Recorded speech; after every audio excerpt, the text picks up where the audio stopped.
Inter spot admission या 11th spot admission date 2026। ये spot admission क्या होता है? इंटर में जो एडमिशन होता है या 11th में जो एडमिशन होता है उसमें स्पॉट एडमिशन क्या होता है, स्पॉट एडमिशन के लिए क्या क्या डॉक्यूमेंट लगते हैं, स्पॉट एडमिशन में कितना पैसा लगता है, स्पॉट एडमिशन के क्या फ़ायदे हैं, क्या नुकसान हैं, सारी बातें आपको बारीकी से समझ लेनी है।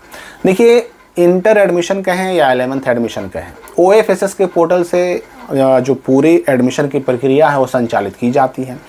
अब इस पूरी प्रक्रिया में इतना तो आपको पता हो गया होगा कि इसमें भाई 3 मेरिट लिस्ट जारी होते हैं, 3 चयन सूची जारी होते हैं, first merit list, second merit list और थर्ड मेरिट लिस्ट। अब इन तीनों मेरिट लिस्ट के बाद जो सबसे अंतिम स्टेप होता है वो होता है स्पॉट एडमिशन।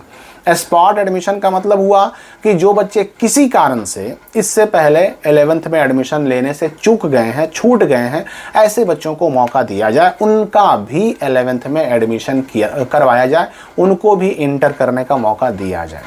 लेकिन स्पॉट एडमिशन को लेकर के बहुत सारे डाउट भी रहते हैं। मैं पहला और सबसे इम्पॉर्टेंट चीज़ तो आपको ये बता दूं कि स्पॉट एडमिशन ही वो मौका है जब आप अपने पुराने स्कूल में अगर आपने एडमिशन ले लिया है और अगर उसको चेंज करना चाहते हैं तो चेंज भी कर सकते हैं, या फिर अगर कोई बच्चा अपना stream science arts commerce change करना चाहता है तो वो भी चेंज कर सकता है। इन दोनों चीज़ों का एकमात्र रास्ता जो बचता है ना, वो स्पॉट एडमिशन ही होता है।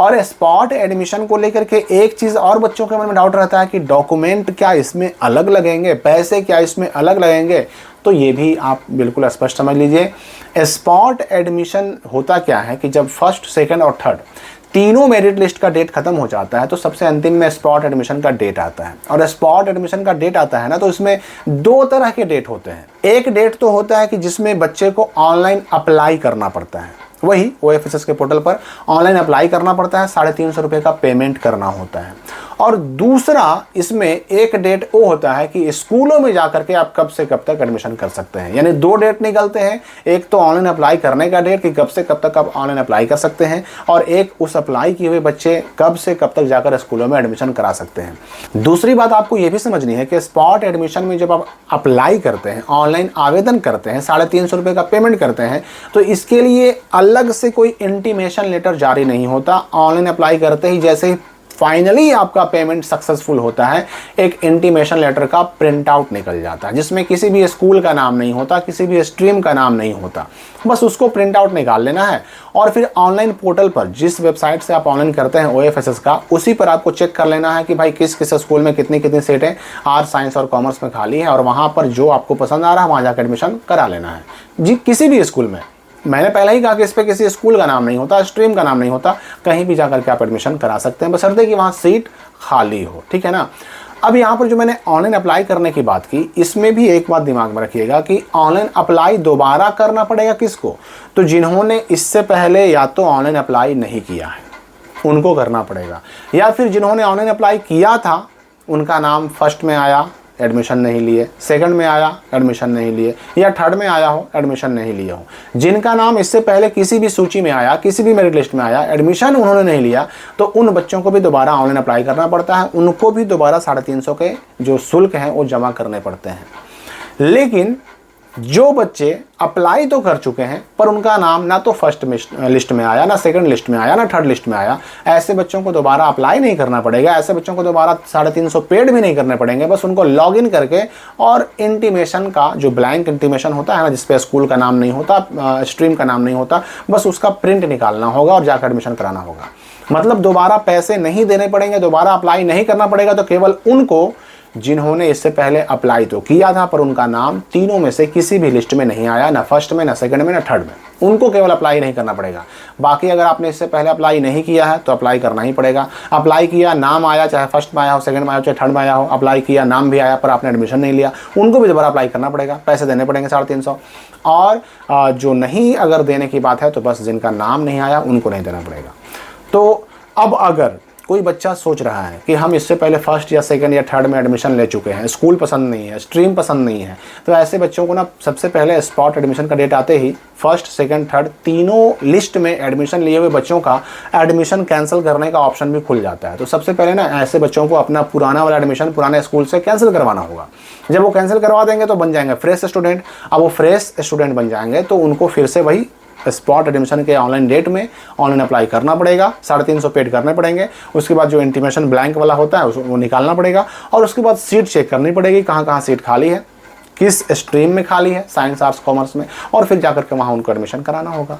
तो स्कूल चेंज करना हो चाहे स्ट्रीम चेंज करना हो, स्पॉट एडमिशन ही उसका एकमात्र रास्ता होता है।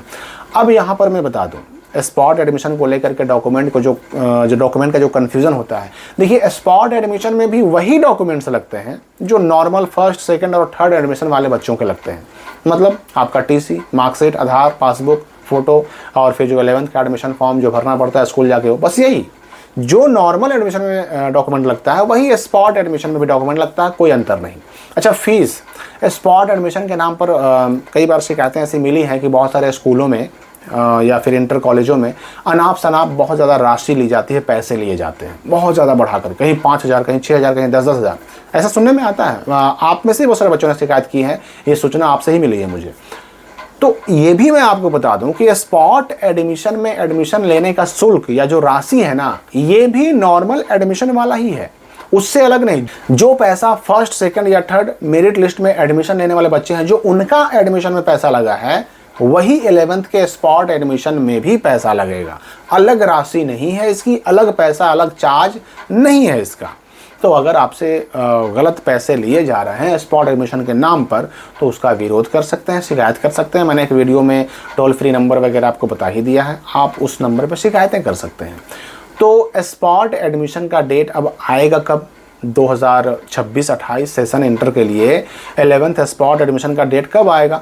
तो मैं आपको बता दूं कि जून 15 के आसपास जो है स्पॉट एडमिशन डेट आने की संभावना है। चाहे कुछ पहले आए चाहे कुछ बाद में आए, स्पॉट एडमिशन डेट जून में ही आएगा। अब अगर आप सोचिएगा कि भाई स्कूल तो बंद हो रहे हैं, स्कूल बंद हो चुके हैं, 1 जून से जो है छुट्टियाँ हो चुकी हैं, तो आखिर इस छुट्टी में स्पॉट एडमिशन कैसे होगा? तो मैंने आपको पहले भी बताया है, फिर से दोहरा दूं कि छुट्टियों में भी जो ज़रूरी चीज़ें होती हैं, ज़रूरी प्रोसेस होते हैं, इसेंशियल चीज़ें होती हैं, वो होता है। मार्कशीट इंटर का आ चुका है, मैट्रिक का आने वाला है मार्कशीट, तो ये मार्कशीट भी आपको बांटा जाएगा, टीसी भी काटी जाएगी छुट्टी में, केवल ऑफिस खोल करके। एडमिशन जो सेकंड मेरिट लिस्ट आया है, थर्ड आने वाला है, उसका भी एडमिशन होगा, स्पॉट आने वाला है उसका भी एडमिशन छुट्टियों में होगा। ऑफिस खोल करके ये सारे काम चलते रहेंगे, इन सारे कामों को रोका नहीं जाता, छुट्टियों में ये सारे काम होंगे।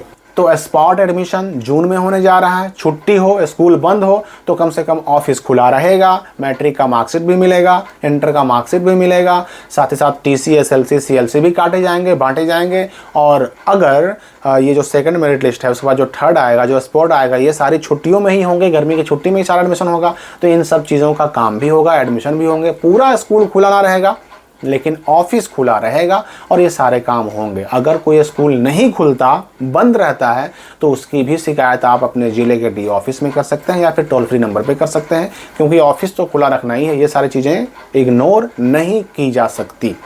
तो लगभग सारी बातें आप समझ गए होंगे। फिर भी कोई डाउट आपके मन में हो तो कमेंट में पूछ सकते हैं। मिलेंगे हम अगली वीडियो में नए अपडेट के साथ।